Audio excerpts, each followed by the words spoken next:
Hi, welcome to my channel, Readerwoman. My name's Judy, and let's talk poetry. Not a lot of poetry, but I was inspired by a recent YouTube video and made me think about the poetry of my life. I'm not a poetry reader. I can remember my high school teacher sitting down beside me and we went through a Robert Browning poem and I was just like, huh? Give me prose. However, in my life, I have collected a few pieces of poetry that mean a great deal to me. And so I thought I'd share it with you. The first piece that I have memorized, and it's the only piece I have memorized, comes from Shakespeare's Macbeth. I must have memorized this in high school. So here we go. And I don't guarantee that this is perfect quotation. This is what I remember. Out, out, brief candle. Life is but a walking shadow, a mere player strutting and fretting their time upon the stage, and then is heard no more. It is a tale told by an idiot, full of sound and fury, signifying nothing. So for teenage Judy, full of angst, that was pretty satisfactory. However, later in life, I may still remember, not perhaps perfectly, I did not look it up ahead of time, and to tell you the truth, the strutting and fretting doesn't sound correct. I think a player who struts and frets their time on stage. But it did satisfy a hole.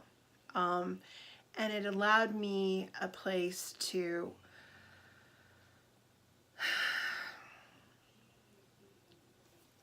show my grief in a way that nothing else allowed me to. And so I'm grateful to Shakespeare. And as I've gotten older, I've wished I had more in my repertoire. And I don't. But I do have a few pieces that I thought I would share more of. The next piece, which I have to say, this is almost a timeline. The next piece I found in the New Yorker magazine. It's called Patience by Kay Ryan. And I read this and I have kept it around ever since. It just, it speaks to me. Patience is wider than one once envisioned, with ribbons of rivers and distant ranges, and tasks undertaken and finished with modest relish by natives in their native dress. Who would have guessed it possible that waiting is sustainable, a place with its own harvests, or that in time's fullness, the diamonds of patience couldn't be distinguished from the genuine in brilliance or hardness. I just find that so powerful. Not necessarily hopeful, but it gives word to and value to, at least it felt like my life. The fact that having started off strong, I don't know that I'm ending up strong. I don't claim to be an expert in many things. And well, I'm not saying this is saying that mediocrity is great, but it is saying that patience and staying with a task and finishing it, even if it takes you a lifetime, you do end up with something of value. And also, it hardens your soul. Anyways, I love this poem by Kay Ryan. Have I looked up any other of her poetry? No. It didn't make me into a poetry reader, but it's something that I've kept close at hand for many years now, many years. The The next poem came to me through Harold Bloom. I came across his book, How to Read and Why, or yeah, How to Read, and was blown away. For many years I was collecting his books. Unfortunately I haven't, but I'm very excited to find out that there's a new one coming out, and that's made me relook at needing to fill that Harold Bloom corner of my library a little bit fuller. So somewhere, I'm not exactly sure where, I have his the best poems of the English language, and I thought it was in here, and it isn't. But it's a very short, which seems to be my genre of poetry, poem by Walt Whitman, entitled A Clear Midnight. This is thy hour, O soul, thy free flight into the wordless, away from books, away from art, the day erased, the lesson done. Thee fully forth emerging, silent, gazing, pondering the themes thou lovest best, night, sleep, and the stars.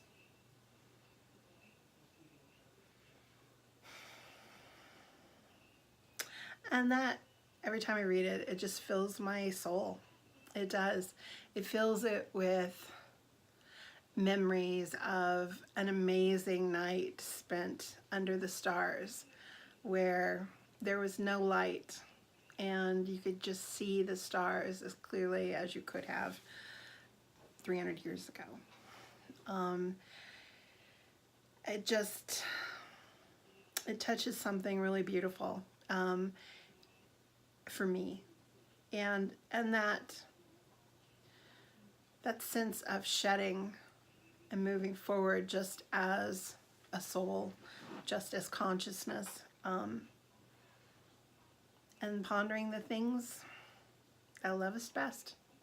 So anyways, I love that poem. I definitely do. And I just happened across it in one of his books. In fact, I'd underlined it, and then I ended up having to do research to even find out who wrote it. It was kind of a throwaway.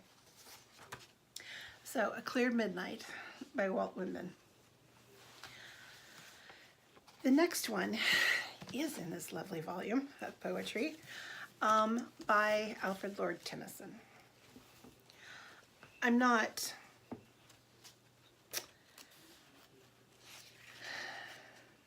It's from Ulysses. I cannot say that I love the whole poem, because I don't. But I was reading it, and I came across this small section that just spoke to me so much of my father. And it's the very end of it. Though much is taken, much abides. And though we are not now that strength which in old days moved earth and heaven, that which we are, we are. One equal temper of heroic hearts, made weak by time and fate, but strong in will, to strive, to seek, to find, and not to yield. In fact, I read that at my dad's memorial. He did not go gently into that night, and he fought for life every step of the way. But, you know,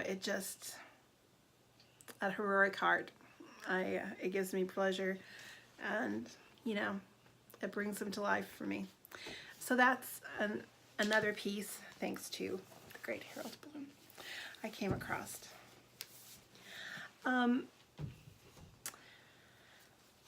So talking poetry, I came across this book. I belong to a book club.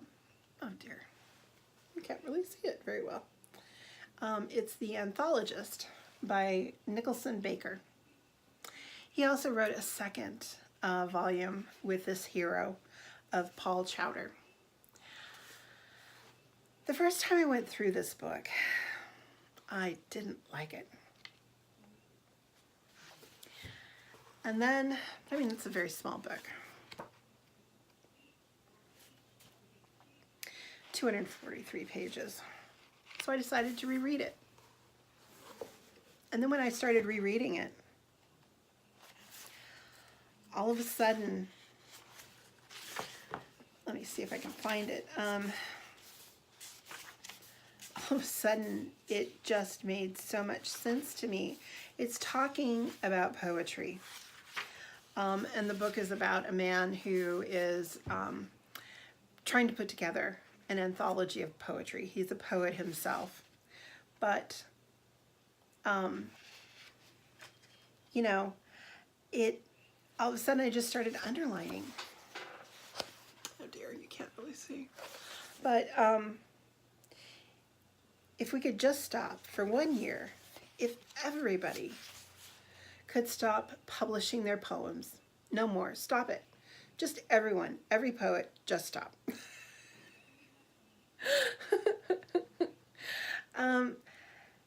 It really got to me.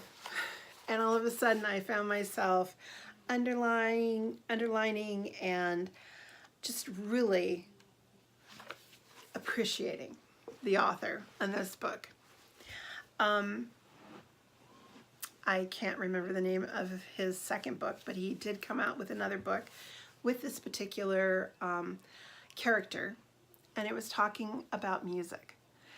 And the idea that music and the lyrics used in music is a modern day form of poetry, like the balladeers of old, which I think has some value to it, because things put to melody, but it's the words, for me at least, it's the words that grab me.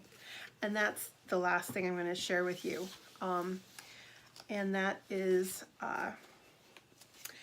this beautiful edition of Patti Smith's lyrics.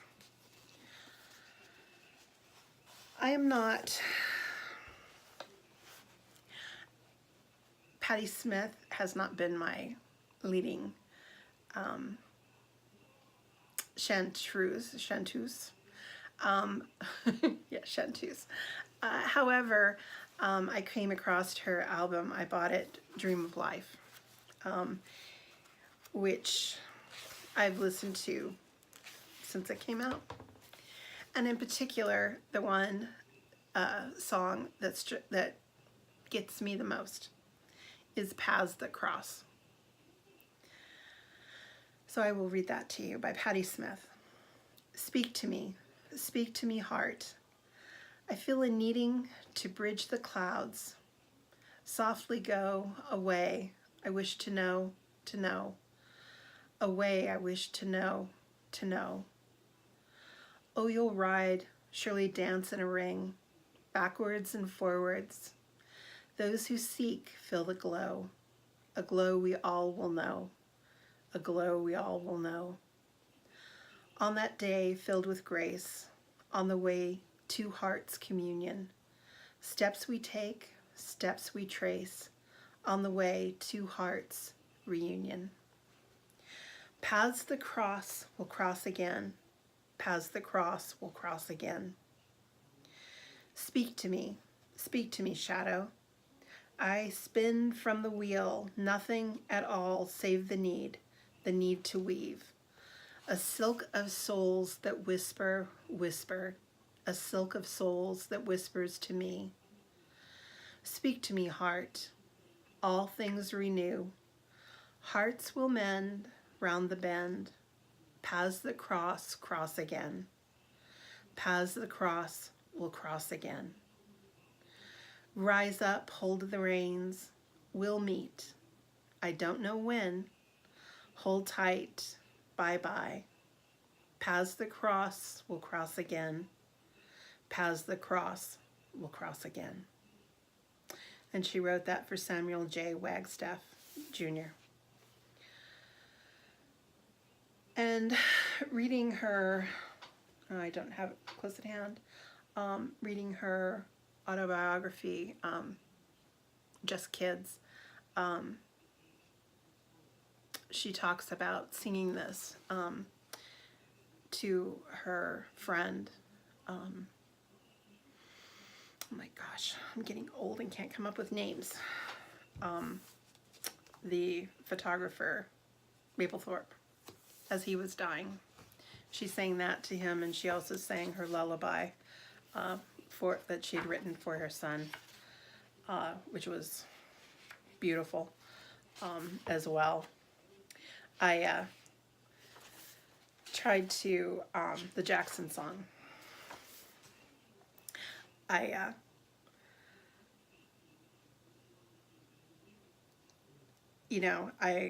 loved it.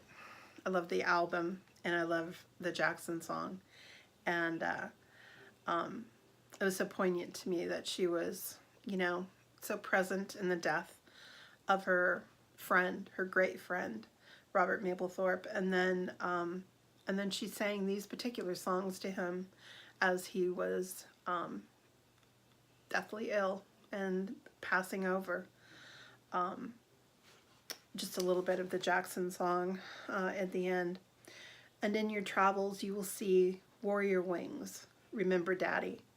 And if a mama bird you see folding her wings, will you remember me as you go, as you go, as you go, as you go. So definitely music. If we consider music to be a form of poetry, which I definitely believe it is, then I definitely have had more poetry in my life than I'm willing to say. But at the moment, these are the pieces that have given me strength, helped me get through some of my grief, some of my anger, and given me hope for the future.